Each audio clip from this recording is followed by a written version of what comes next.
Criminal और Rajasthan amendment bill pay बोलने के लिए समय दिया, उसके लिए धन्यवाद। हम खेती और पशुपालन के क्षेत्र से आने वाले लोग, खेती और पशुपालन आधारित हमारा देश, खेती और पशुपालन को लीज जाने वाली ये मिलावटखोरों की तंत्र को इतने समय तक अनदेखा करने का नतीजा ये रहा कि हमारा हिंदुस्तान का नौजवान, हिंदुस्तान का जनता, हिंदुस्तान की आबादी अंदर से स्वास्थ्य दृष्टि से खोखली हो गई। और जिस प्रकार असाध्य रोग इतने पैदा हो गए कि एलोपैथी का व्यापार अरबों डॉलर का हो गया, जिस प्रकार एलोपैथी हमारे आयुर्वेद पद्धति को खा गई, उसी प्रकार ये मिलावटखोर, ये खाद्य पदार्थों में मिलावट करने वाले लोग हमारे खेती और पशुपालन व्यवसायों को बहुत बड़ी चोट पहुंचा रहे हैं। और ये विस्मयकारी तथ्य है कि जहां एक बोतल पानी 20 रुपये में बिकता हो और जहां दूध 18 रुपये में बिकता हो, तो उस देश में पशुपालक और किसान की कल्पना की जा सकती है। इन सब बातों से व्यथित होकर एक बार मैं प्राइवेट मेंबर बिल भी इस पे लाने की, प्राइवेट मेंबर डे पे बात की, माननीय अध्यक्ष जी ने कहा कि इसमें सरकार भी बिल ला रही है और सरकार आज बिल लाई है, उसके लिए माननीय सभापति जी, हम मंत्री जी का धन्यवाद करते हैं। लेकिन उद्देश्य और कारणों के कथन में जब इस बिल में हम संशोधन ले लेंगे IPC 1860 एक सेंट्रल एक्ट में धारा 272 से 276 तक में हम संशोधन लेके आए हैं। और साथ ही संशोधन इसलिए लाए कि इनमें सज़ा का प्रावधान कम है, 6 मास के कारावास या जुर्माने के बहुत हल्के दंड हैं।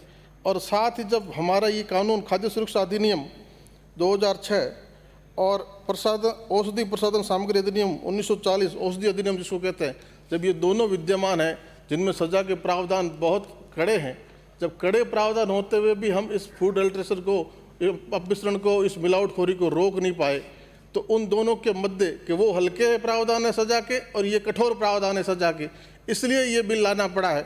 चलो, माननीय मंत्री जी की मंशा को हम समझते हुए मैं आग्रह करना चाहूँगा कि धारा 272 में विक्रय के लिए आश्रित खाद्य या पेय का अपमिश्रण, जहाँ 6 मास में 1000 जुर्माने और जमानती अपराध था, जिसकी ट्रायल मजिस्ट्रेट कोर्ट में हुआ करती थी, अब सेशन न्यायालय में होगी। इसके संशोधन जोड़ा गया और यदि अपमिश्रण मानव जीवन के लिए संकटयुक्त हुआ तो सजा 1 वर्ष, अधिकतम 7 वर्ष और 10,000 का जुर्माना, कम से कम 3 वर्ष, अधिकतम आजीवन कारावास, जुर्माना 50,000। 273 में अपायकर खाद्य पेय का विक्रय, खाने पीने के अनुपयुक्त वस्तु के विक्रय जिसमें वे जानता हो कि वे योग्य नहीं है। पूर्व में 6 माह में 1,000 रुपये का जुर्माना था, मजिस्ट्रेट ट्रायल थी। अब 1 वर्ष से 7 वर्ष की सज़ा, 10,000 का जुर्माना और सेशन ट्रायल है। इसी तरह धारा 274 में औषधियों का अपमिश्रण, 275 में अपमिश्रित औषधियों का विक्रय, 276 में औषधियों का भिन्न औषधीय निर्मित के तौर पर विक्रय, इसमें भी ये सेम ही प्रावधान किए गए हैं। माननीय सभापति जी, महत्वपूर्ण बात, सेक्शन 72, 73, 74, 75, 76 भारतीय दंड संहिता की धाराओं में 2 परिवर्तन मूल रूप से अंतस्थापित किए गए। सजा का बिंदु व अपमिश्रण मानव जीवन के लिए संकटमय हो तो सजा का बिंदु 6 माह की सजा 1 वर्ष से 7 वर्ष, जुर्माना 1,000 से 10,000, जीवन के संकट में 3 वर्ष से आजीवन कारावास तक, जुर्माना 50,000। ट्रायल मजिस्ट्रेट कोर्ट में पहले था, अब सेशन न्यायालय में किया गया। अपराध जो जमानती था, अपराध को जमानती था उसको अजमानती बनाया है। माननीय सभापति, लोक कल्याण, राज्य के परिकल्पना, भारत का संविधान मानव जीवन को सर्वोच्च प्राथमिकता प्रदान करता है। निसंदेह ये संशोधन मिलावट करने व नकली पदार्थ दवाइयों के विक्रय से जनता व लोक जीवन को संकट डालने वालों के काल साबित होंगे। लेकिन जहाँ तक संशोधन का विषय है, उसमें प्रथम अपराध के लिए तो संशोधन प्रस्तावित दंड पर्याप्त है, लेकिन द्वितीय या आदतन अपराधी कोई व्यक्ति एक बार इसमें दोषी पाएगा, दोबारा वो व्यक्ति, दोबारा और तीसरी बार वो व्यक्ति बार अगर अपराधी पाया जाता है तो मिलावट या लोकजन के संकट डालने वाले अपराध को अंजाम देता है, उसकी सजा कम से कम 3 वर्ष के स्थान पर 10 वर्ष होना चाहिए, जुर्माना 50,000 के स्थान पर कम से कम 2 लाख का करना चाहिए।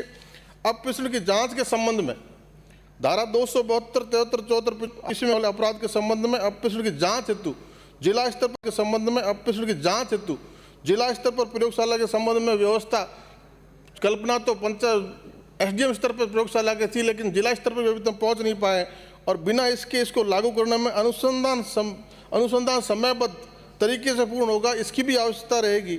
उपरोक्त संशोधन प्रस्तावित धाराओं में चार्जशीट को समय सीमा 60 या 90 दिन रहेगी, लेकिन 60 या 90 दिवस की अवधि में अपमिश्रण की जांच रिपोर्ट लाने संबंधी क्या व्यवस्था होगी? प्रयोगशाला जब हमारे पास नहीं है तो उसको जांच रिपोर्ट कैसे आ पाएगी?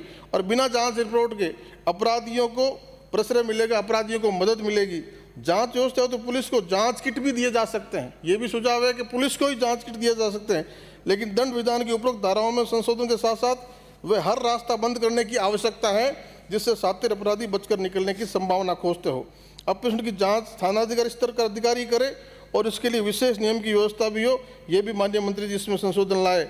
माननीय सभापति जी, इन संशोधनों कानून पहले से कठोरतम कानून उपलब्ध है और उन कानूनों के रहते हुए भी हम इस बात को रोक नहीं पाए। इन संशोधनों और सुझावों के साथ यदि हम सब संकल्प लेके, क्योंकि किसान और पशुपालक परिवार से हम सब लोग आए, हम संकल्प लेके निर्णय करें कि हम बिना किसी भेदभाव के इन कानूनों को लागू करेंगे।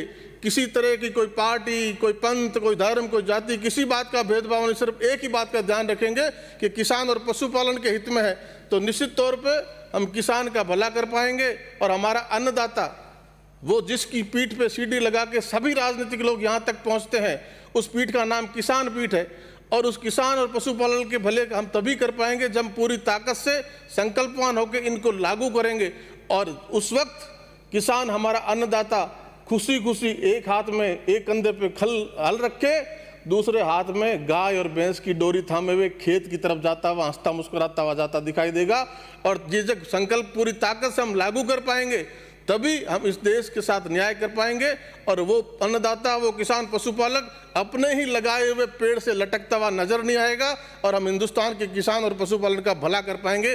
बस बात यह है कि पूरी ताकत से इन नियमों को लागू किया जाए, सख्ती से लागू किया जाए, और भी सजा के प्रावधान इसमें किया जाए, प्रयोगशालाओं के प्रावधान इसमें किया जाए, समय पर जांच पूरी उस बात का प्रावधान इसमें किया जाए। और इन सब तरीकों से, और एक ही बात की है कि किसान और पशुपालन को उसके उत्पाद का पूरा मूल्य मिले। तो ना तो किसान को अनुदान की जरूरत, ना किसान को किसी और बात की जरूरत। किसान पूरी ताकत से खड़ा होगा और इस देश का भला होगा, इस देश की आत्मा का भला होगा। बहुत बहुत धन्यवाद। श्री ज्ञानचंद पारख।